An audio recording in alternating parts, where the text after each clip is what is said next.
حدیث نبوی، نبی کریم صلی اللہ علیہ وآلہ وسلم جب رات میں تہجد کے لیے کھڑے ہوتے تو پہلے اپنا منہ مسواک سے خوب صاف کرتے۔ نبی کریم صلی اللہ علیہ وآلہ وسلم کی رات کی نماز 13 رکعت ہوتی تھی۔ عبداللہ بن عمر رضی اللہ تعالی عنہما نے فرمایا، ایک شخص نے دریافت کیا، یا رسول اللہ صلی اللہ علیہ وآلہ وسلم، رات کی نماز کس طرح پڑھی جائے؟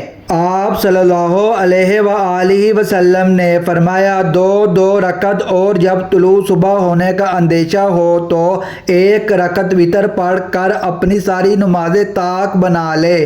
نبی کریم صلی اللہ علیہ وآلہ وسلم کے سامنے ایک شخص کا ذکر آیا کہ وہ صبح تک پڑھا سوتا رہا اور فرض نماز کے لیے بھی نہیں اٹھا۔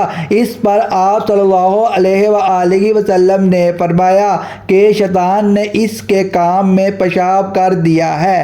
اگر آپ چاہتے ہیں کہ آپ کو مفید اور سچی تعلیمات روزانہ ملے جس سے آپ کی آخرت بھی سنور جائے تو ہمارے پیج کو لائک اور سبسکرائب لازم کریں۔ شکریہ۔